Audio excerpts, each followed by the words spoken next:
Hola chicos, ahora espero unos minutos a ver si se conecta alguien más y arranco, sí.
Bueno, buenas tardes chicos. Les quiero pedir disculpas primero porque la verdad que la clase de Ferretti ya es la segunda vez que se suspende. Que pobre, realmente no sé, se quedó sin internet hoy, no sé qué pasó. Así que bueno, me interesa que sigamos y que retomemos ya la parte académica, así que les quería empezar a dar una de las clases que tengo preparadas de Neumo. Está sobre asma aguda. Díganme por favor si se ve bien y si se me escucha. Sí, claro, se ve y se escucha. Bárbaro. Ay, me parece que, a ver, ahí subí el micrófono. ¿Se escucha mejor? Sí, se escucha súper bien. Bárbaro. Bueno, ¿por qué me parece este tema interesante, al margen de que hago neumo? Es porque realmente es una patología aguda que vemos habitualmente en la guardia y que realmente vemos mucho, pero pocos la saben tratar. A ver cómo se pasa. Esperen que no sé pasar. Bien, ¿qué entendemos por asma?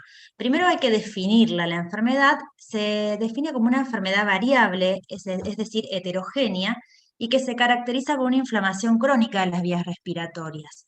Y tiene dos características principales que la definen. La variabilidad e intensidad en el tiempo. ¿Qué quiere decir esto? A diferencia de la EPOC, el asma es una enfermedad que tiene variabilidad irreversibilidad. En cambio, en la enfermedad obstructiva es una enfermedad fija, es una obstrucción fija al flujo aéreo. Y eso es lo principal que define al asma, que diferencia al asma de la EPOC. Y tiene síntomas bien característicos, que son la tos, sibilancias, la disnea y la sensación de opresión torácica.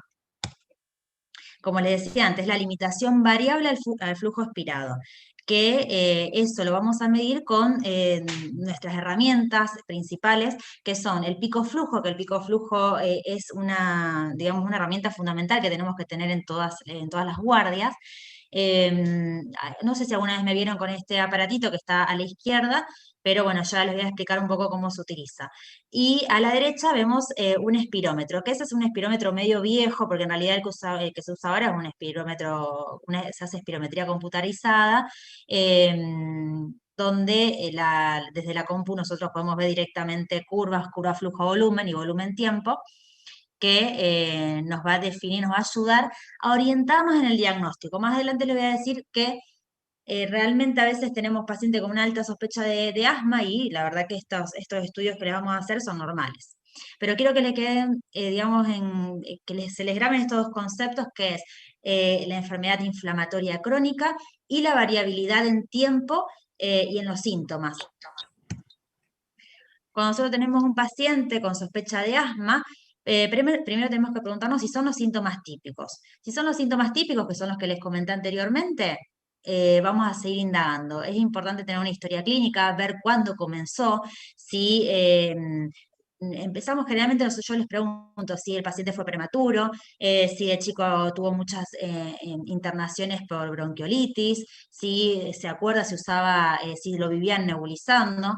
Si después tuvo un retroceso, que eso es muy típico también del asma, que es cerca de los 11, 12 años, cuando empieza toda la etapa de la pubertad y adolescencia, hay un retroceso en los síntomas y después una nueva aparición a partir de los 20 años aproximadamente, si es un asma del adulto.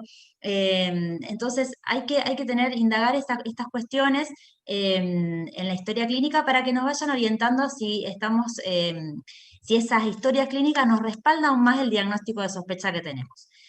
Si es así, vamos a pasar a realizar una espirometría o un pico flujo expiratorio forzado con prueba de reversibilidad. La prueba de reversibilidad, como ustedes saben, es con broncodilatadores, que son los SABA, que sería en este caso el salbutamol, es el que usamos. Y si esas pruebas que vamos a realizar respaldan, o sea, son positivas, ya iniciamos el tratamiento para el asma. Si estamos ante una urgencia, el paciente tiene digamos, una sintomatología muy importante, se hace un tratamiento empírico con corticoides inhalados y SABA, y se repiten las pruebas, se realizan las pruebas en 1 a 3 meses. Y en caso de que estemos alejados al diagnóstico, tenemos que obviamente buscar diagnósticos alternativos. Las características que vamos a utilizar para orientarnos al diagnóstico es que el paciente tenga estos síntomas típicos, sibilancias, dificultad respiratoria, opresión torácica y tos. Y generalmente los pacientes es muy raro que tengan uno solo de estos síntomas, sino que tienen más de uno, son variables en tiempo y en intensidad, y esto es importante también preguntarles cuándo presentan estos síntomas.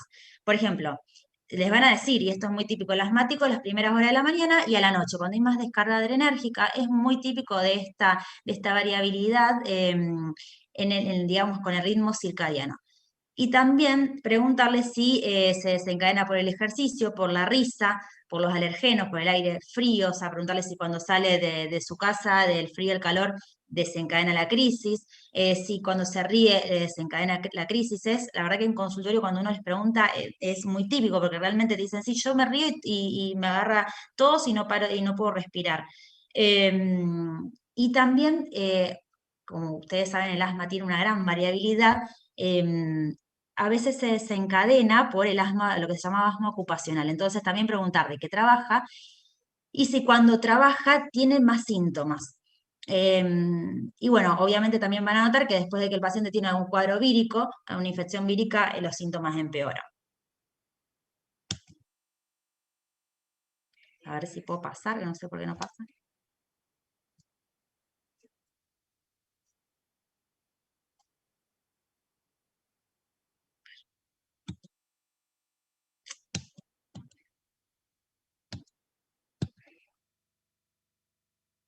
Esperen que no me pasa la diapositiva, no sé por qué.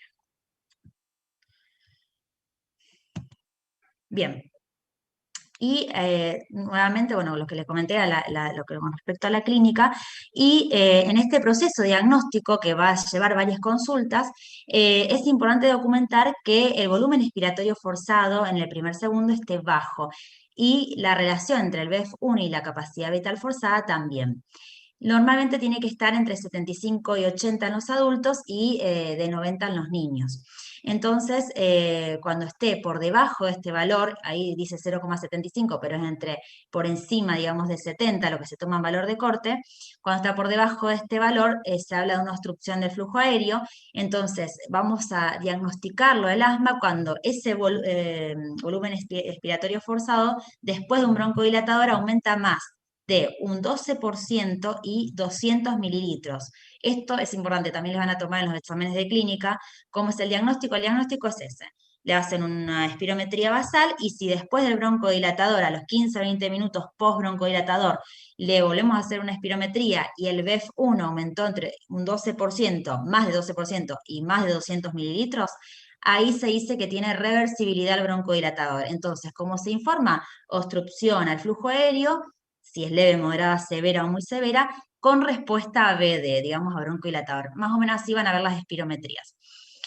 Otro indicativo, digamos, otra indicación de diagnóstico es la variabilidad, como les repito continuamente, y eso se hace con el pico flujo expiratorio, que durante el día el paciente se lo va midiendo y si tiene esa variabilidad al pico flujo expiratorio más del 10%, que después le voy a mostrar cómo se hace la cuenta, también es diagnóstico de asma.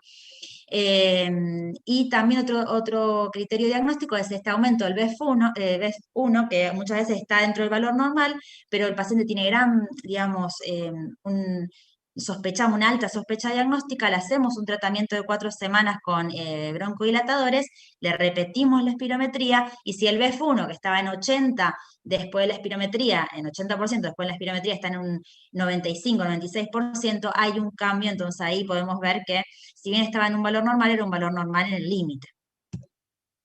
Y lo que les decía, el pico flujo expiratorio, cómo se mide la variabilidad, es durante el día el paciente se va haciendo varias mediciones con el aparatito que ahora les voy a mostrar, y hacen esta cuenta, el pico flujo, el valor mayor menos el valor menor sobre el valor mayor por 100, y un resultado más del 20% en más de 3 días consecutivos, en una semana es diagnóstico también de asma, o sea, una variabilidad del pico flujo, porque muchas veces, como les decía, la espirometría es normal, lo encontramos justo en la consulta, el paciente no estaba con crisis, estaba en un buen día, por así decirlo, entonces, bueno, le damos el pico flujo y se lo lleva a su casa, hace estas mediciones semanales y nos la trae. Bien, les quería mostrar el pico flujo. Pensé que tenía otra fotita, me parece que más adelante tengo otra. Este dispositivo que ustedes ven a la izquierda es muy sencillo, mide litros minutos. Entonces, vamos a hacer inspirar hondo al paciente y soplar fuerte y seco. A diferencia de la espirometría, que hay que tener una expiración mantenida para ver la capacidad vital, en este caso hacemos respirar hondo, soplar fuerte y nos va a dar un valor en litros minutos que después lo vamos a ver en una tablita, que eso sí lo puse más adelante. Y ese valor, vemos el valor del paciente, qué porcentaje es con respecto al que tendría que tener, y ahí vemos la variabilidad del flujo. Cuando hablamos de una crisis asmática, cuando hay una exacerbación o brote, como un empeoramiento agudo o subagudo de los síntomas y una disminución de la función pulmonar con respecto al estado basal del paciente. Esta es una clasificación que también lo toman mucho en los exámenes de clínica, que también les van a preguntar a algunos otros médicos más viejos, porque bueno, sí se usaba bastante antes, pero ahora no se está tanto, digamos, usando, pero bueno, la verdad que sirve como para tener una idea. Se clasificaba en intermitente, en persistente leve, moderada o grave, en base a si el paciente tenía, esto siempre tenemos que preguntarle, con respecto a los síntomas diurnos, con respecto al uso de medicación beta 2 agonista, o sea, si usan salbutamol, generalmente la mayoría usa salbutamol, la presencia de síntomas nocturnos, la limitación de la actividad, la función pulmonar y las exacerbaciones. Entonces, en base a eso, obviamente esto lo van a tener que repetir y ver un montón de veces en las tablitas, así que después, bueno, lo van clasificando. Pero bueno, antes de rendir clínica, esto estudienlo la noche anterior porque se lo van a olvidar y lo toman. Cuando estamos ante un paciente con una crisis asmática, debemos identificar al paciente que tiene riesgo de muerte. Y hay ciertos criterios que esto lo establece la guía GINA, que la guía GINA, no sé si recuerdan, hay dos guías, las guías GINA y las guías GOLD. Las guías GINA es de Global Initiative Asthma Treatment, bueno, en inglés, que es una guía a nivel mundial que sale todos los años, donde se actualiza continuamente todo sobre asma. Entonces, esta guía establece digamos, cuándo debemos determinar que un paciente, digamos, tiene riesgo de hacer una crisis asmática fatal, de asma fatal, es si el paciente tiene un antecedente de asma que requirió intubación, si estuvo hospitalizado o fue una guardia por una crisis de asma en los últimos 12 meses, si no está usando corticoides inhalados o tiene un cumplimiento deficiente del tratamiento, o sea, un paciente que no está haciendo nada de tratamiento, eso es un paciente que hay que tener cuidado porque puede evolucionar mal. Si está usando corticoides orales actualmente al momento que te llega la consulta, o si usó o interrumpió recientemente el uso de corticoides orales, o sea, eso quiere decir que el paciente ya viene utilizando ya con corticoides orales, o sea que es un asma que de por sí ya no está bien controlada. Si el paciente a ustedes les preguntan, bueno, ¿y usás salbutamol? La mayoría les va a decir que sí. Y bueno, ¿y cuántos te compras al mes? Y por ahí te dicen, no, tengo uno que me dura hace 2 años que lo tengo y nada. Pero hay otros que te dicen, no, la verdad que me compré uno hace 15 días y no tengo más. Entonces eso hay que tener en cuenta. Obviamente, si el paciente tiene antecedentes de enfermedades psiquiátricas o problemas psicosociales, y los pacientes con alergia alimentaria confirmada, estos son pacientes que muchas veces hacen lo que se llama NIAR fatal asma, son asmas fatales, asmas hiperalérgicas. Entonces, una vez que estamos frente al paciente con la crisis asmática, debemos establecer la gravedad de la crisis. Va a ser leve, moderada, grave o de paro inminente. Y en este contexto vamos a tener en cuenta si el paciente en qué momento tiene la disnea, o sea, la MRC, cómo es el habla, cómo está con respecto al nivel de conciencia, vamos a medir la frecuencia respiratoria, si está utilizando tiraje intercostal, la presencia de las sibilancias, la frecuencia cardíaca, el pulso paradojal, el pico flujo, que eso sería ideal tenerlo en la guardia, que en su momento quisimos tratar de que en el SER haya uno, pero bueno, no sé, nunca logramos conseguirlo. La presión arterial de oxígeno, la PCO2 y la saturación. Dos cosas con respecto a esto. La PCO2 en el asmático, una crisis de asma, digamos, leve o moderada, tiene que haber una hipocapnia. Ahí está en las leves moderadas menos de 45. Pero si el paciente tiene 44, o más de 40, generalmente nosotros lo consideramos como moderada grave. Porque el paciente que está con una crisis va a hiperventilar, va a lavar CO2 y generalmente va a estar hipocápnico, o sea, eso tiene una buena respuesta, pero cuando se empieza a agotar, el asmático empieza a retener CO2. Entonces, un asmático con una crisis moderada que está con 40, 41 de CO2 ya nos llama la atención a nosotros, generalmente los dejamos internados. Eso es un dato a tener en cuenta. Y bueno, obviamente el paciente con un paro inminente va a estar bradicárdico, va a tener una respiración paradójica, confundido, o un nubilado. En ese caso, obviamente, intubación inmediata. Y la otra aclaración que les quería decir, lo que es el pulso paradojal. El pulso paradojal es cuando nosotros tomamos la presión al paciente, hay una diferencia de unos milímetros de mercurio entre la expiración y la inspiración de 10, no más de 10 milímetros de mercurio. Si esa diferencia es mayor, es indicación digamos, de gravedad. Puede ser, generalmente hay una mnemotecnia de lo que es tapón, generalmente está presente el pulso paradojal en el taponamiento cardíaco, la pericarditis, una obstrucción de la vena cava superior, y ahí dice neumopatía obstructiva EPOC, vale lo mismo como para asma, ¿no es cierto? Pero el pulso paradojal lo tienen muy en cuenta en las guías. La verdad que en la definición del tipo de crisis asmática lo nombran siempre, lo van a ver muy seguido, les pueden preguntar si tiene pulso paradojal o no. No nos tomamos muchas veces el tiempo, obviamente en un paciente que está muy severo no nos tomamos el tiempo de tomarle la presión, digamos, pero de ver esto principalmente, si está presente, pero bueno. Hay que verlo y es bastante indicativo. Incluso también les va a servir para las otras enfermedades, patologías, como les muestro acá.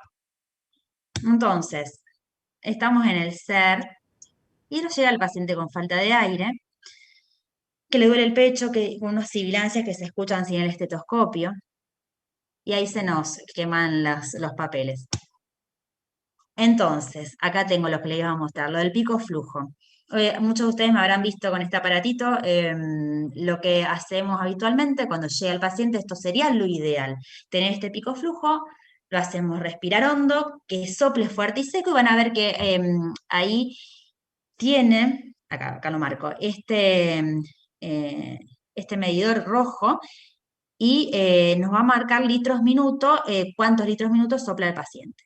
Eso en base al sexo, a la altura, a la edad, nos va a arrojar, vamos a ver unas tablas que están en internet y nos va a decir cuánto tiene que soplar ese paciente.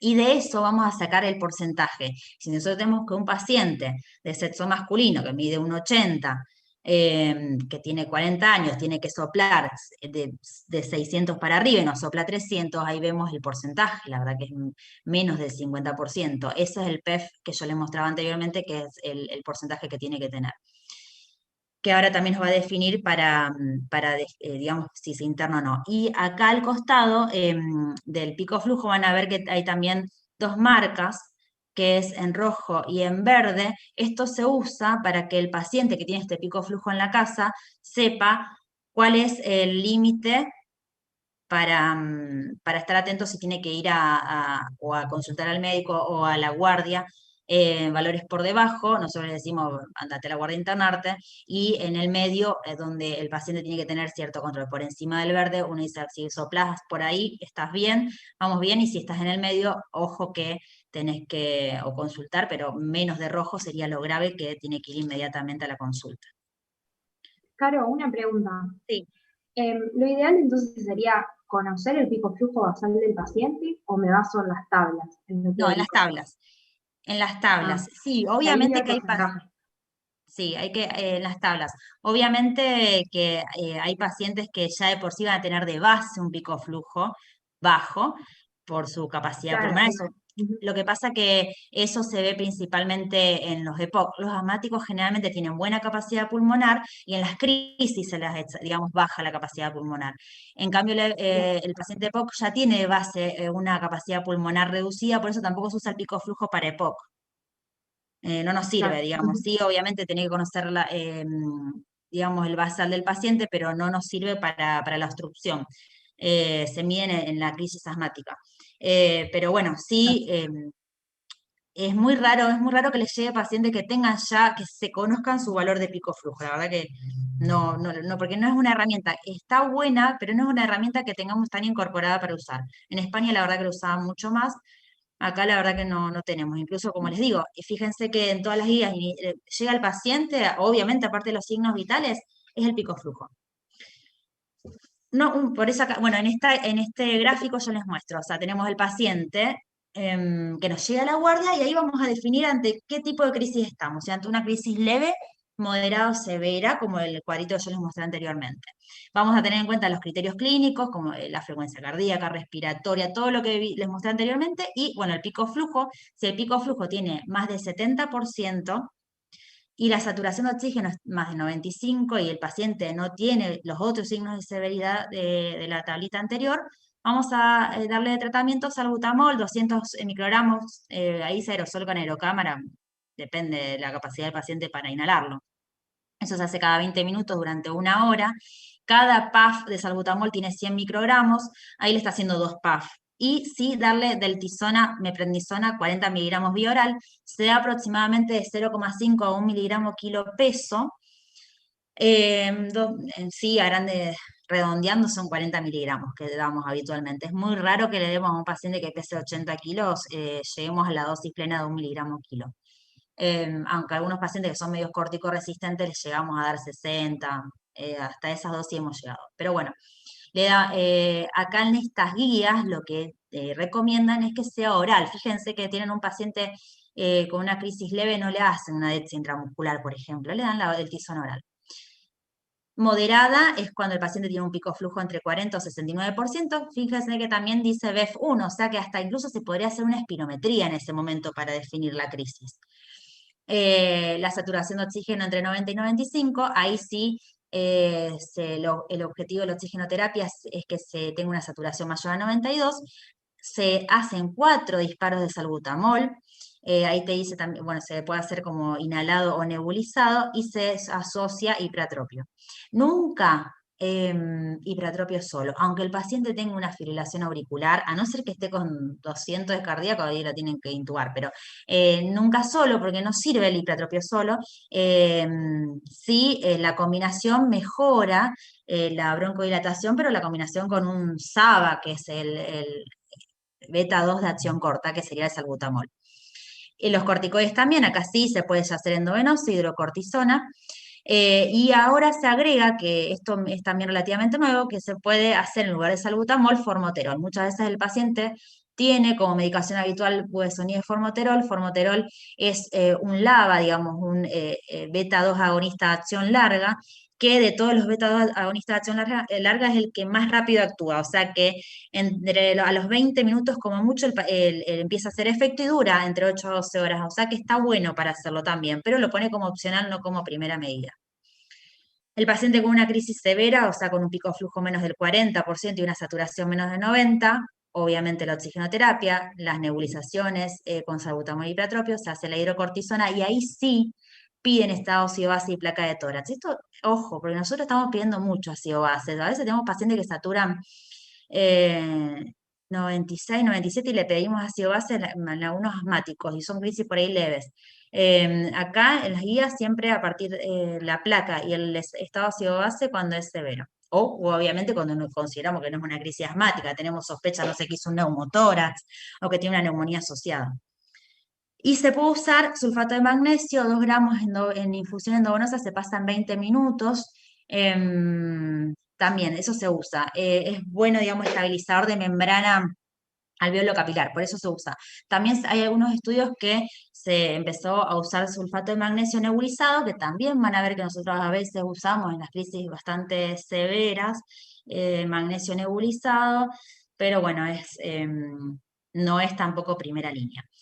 Bueno, y en el paro respiratorio inminente, también, bueno, obviamente que en la severa y en el paro respiratorio inminente va a terapia el paciente. Y no, les iba a decir con respecto también a otro, uy, estoy mal, tratamiento, voy a tener una sede, chicos, es la adrenalina. También algunos hacen adrenalina nebulizada, que hasta hace poco no había evidencia, pero ahora una guía de la que les mandé el otro día de yoga anafiláctico, lo indican, lo consideran. O sea, la verdad que no sería el mecanismo de acción de la adrenalina a nivel de la membrana alveolo capilar, pero actuaría a nivel de las arteriolas y produciría una mejoría de la relación BQ. Entonces, por ahí, para la crisis podría servir la adrenalina nebulizada. Bueno, la evaluación es dinámica, se realiza a la hora y a las 3 horas. Por lo menos durante 3 horas tenemos que tener al paciente ahí controlándolo y vamos a definirlo si tiene una buena respuesta o una mala respuesta. O sea, cuando el paciente consideremos que tiene una buena respuesta porque tiene una mejoría del pico flujo más del 60%, o sea, que tiene más del 60% del pico flujo esperado y una saturación más de 92. Ahí lo vamos a mandar de alta y esta es la parte más importante. Al alta le vamos a dar salbutamol, le vamos a dar también hipratropio, aunque no esté ahí. Ahí también se puede hacer en PAF o nebulizado cada 4 o 6 horas y le vamos a dar corticoides, siempre. Aunque las sibilancias hayan desaparecido, siempre una crisis asmática o una exacerbación de POC se dan corticoides. Y no el Frenaler Core de 0,6 miligramos. Esperen que me excedí. Bueno, no eso, no. Buena dosis de corticoides, no sirve de nada en 1,2 de betametasona. Entonces, le damos 40 a 60 miligramos de vía oral de deltisona, 40, si la crisis es muy leve, le pueden dar 20, pero nunca menos de 20 miligramos de meprednisona, se da de 7 a 10 días y después, control con el neumonólogo, se suspende. Y le dan también budesonide, siempre, que lo pueden hacer nebulizado o con PAF. Acá la dosis de budesonide que recomienda es 800 microgramos. La verdad que es una dosis, cuando uno considera si las dosis de corticoides inhalados son bajas o altas, está dentro de intermedio, 800 microgramos, una dosis moderada. Le escriben todo y lo mandan de alta a control con neumo. Si el paciente tiene una mala respuesta, o sea que tiene el pico flujo todavía sigue menor a 60, sigue saturando menos de 92 aire ambiente, se interna y se queda con todo el tratamiento endovenoso. Ellos en esta guía recomiendan la hidrocortisona. Si es hidro, si es DEXA, la verdad que la DEXA tiene menos efectos a nivel del metabolismo mineralocorticoide, así que lo usamos más nosotros, preferiblemente, pero bueno. Y si sin obviamente hay que hacerle sí el ácido base y la placa de tórax. Y acá dice iniciar precozmente budesonida. ¿Qué tenemos que tener aparte? Obviamente los criterios para ingreso a UTI, todos sabemos si el paciente está hipercápnico, si el paciente tiene una acidosis respiratoria, un pH menos de 7,30, si el paciente está con una parada respiratoria inminente, va a terapia. Se usa, si no se va a intubar, no se recomienda alto flujo, aunque lo usemos a veces, pero el alto flujo lo que hace es aumentar la hipercapnia y no sirve para la crisis asmática. Por lo menos no demostró efectividad. No sé si en un futuro va a haber mejores trabajos, por ahora no. Entonces, ¿qué tenemos que tener en cuenta para estar atentos si el paciente va a terminar en terapia? Primero, si tuvo un episodio previo de hipercapnia, un episodio previo de ingreso a UCI, si estuvo intubado, si es un tomador habitual de corticoides, si se fue de alta hace poco, si la crisis la desencadena la aspirina, al igual que la crisis desencadenada por alergia alimentaria. Bueno, todas las formas de presentación que tiene el paciente, si está taquicárdico, más de 120 latidos por minuto, si tiene una frecuencia respiratoria más de 35, si nosotros lo queremos recostar y el paciente está con desasosiego y no puede adoptar el decúbito, está intranquilo. Bueno, estos son todos los criterios, después véanlo, les paso la diapositiva. Esto es una entidad de asma que también es importante reconocer el paciente. O sea, cuando ustedes les lleguen, aparte de clasificar ante qué tipo de crisis asmática estamos, les preguntan algunas cosas importantes, aparte de lo que les dije, es, primero, si estuvo alguna vez intubado. Sí, principalmente si estuvo intubado y si tuvo una crisis hace poco. Y si estuvo intubado y cuánto tiempo desde que se sintió mal pasó, digamos. Si el paciente viene sintiéndose mal hace una semana, bárbaro, pero si el paciente hace una hora que que empezó a sentir la falta de aire, es importante. Y las hospitalizaciones previas también. Entonces, una entidad, como les digo, para que tenemos que reconocer el asma casi fatal, que esta es la forma más severa de asma bronquial, que tiene esta característica, que es la hipercapnia, la acidosis y la alteración del sensorio, que llevan al paro cardiorrespiratorio, requieren intubación endotraqueal y ventilación mecánica. Son los pacientes más graves, los pacientes que se mueren en el domicilio. Entonces, ojo de mandar de alta a un paciente cuando uno le pregunta, ¿y otra crisis que tuviste? Sí, estuve en terapia intubado. Eso yo no los mandaría. Para ir finalizando, les quería mostrar esto, que cuando empecé a hacer esta clase de asma me puse a investigar a ver nada, el tratamiento previo, y esto hace bastantes años lo que hacían los médicos era curar el asma con cigarrillo, los hacían fumar. Fíjense abajo que también está bueno lo que dice, que estos cigarrillos que alivian los síntomas de asma no están recomendados para niños menores de 6 años. Buenísimo. Es genial. Y otra anécdota es que cuando yo era bebé, hace muchos años, me llevan al pediatra y el pediatra me atendía fumando, o sea que estaba mucho más, digamos, estaba súper aceptado el tema de fumar y bueno, para que sepan, en algún momento el asma se trató con cigarrillo. Y nada más. ¿Alguna pregunta, algo que me quieran hacer? Muy bueno, Caro. Qué raro lo del cigarrillo. Caro, si nos puedes mandar el power, que está bárbaro. Dale, les mando, les mando. No quiero ver a ningún paciente en consultorio sin corticoides. Los mato. Me va a dar una crisis. Con Frenaler Corp. Frenaler Corp, no. Sí, les mando porque, bueno, después que en los cuadritos hay algunas cosas bien puntuales que quiero que lo lean tranquilos. Y, ¿qué más iba a decir? Bueno, el NIAR fatal asma es algo que pregunta el obesio, estén atentos cuando lo pregunten, sepan esas características, o sea, la acidosis, la hipercapnia y la intubación endotraqueal, o sea, que con eso quedan bien. Y bueno, con esto, la verdad que con esta clase, con respecto a la crisis asmática, está todo.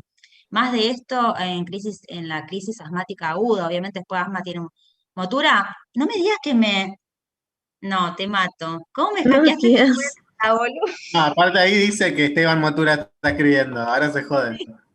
Ahora dice, pero chicos, por Dios, ay, Motura me va a ver todas las fotos que tengo. Sí, esta vez se revendió, esta vez dice. Sí, bueno, de ahora los mando al parque clínica, así la van teniendo y la semana Claro, que viene. ¿de dónde es el algoritmo que nos mostraste? ¿De qué guía es?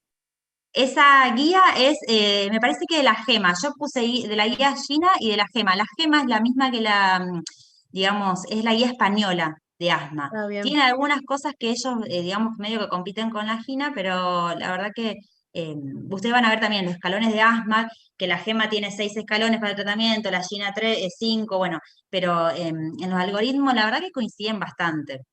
Sí, súper práctico el Y algoritmo, ese, la verdad. y ese está bueno, sí. Y bueno, y eso, lo que les decía, lo más importante que les tiene que quedar con respecto al asma, la importancia del pico flujo, está bueno tenerlo. Y o sea, que tiene que aumentar un 12% y 200 mililitros el volumen expiratorio. Eso es diagnóstico de asma. Ah, y antes que termine el tiempo, les iba a decir que también para el diagnóstico de asma se usa el feno, que es el óxido nítrico exhalado, que al paciente también se le pone una boquilla y sopla y mide el feno. El feno el óxido nítrico implica actividad inflamatoria en las vías aéreas.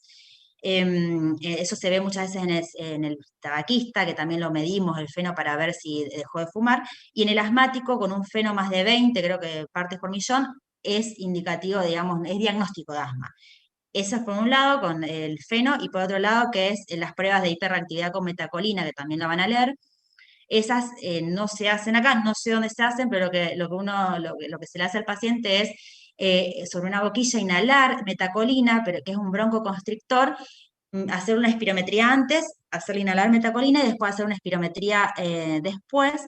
Eso es durante 1 hora el test.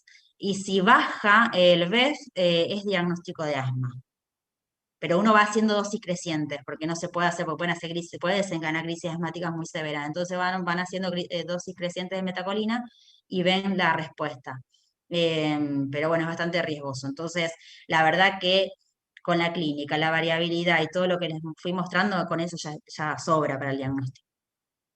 ¿Estamos? Gracias, Karen. Gracias, Caro. Bueno, chicos, que anden bien. Gracias, Caro. Cuídense. Chao, chao. Adiós. Ay, no sé cómo pagar la compra.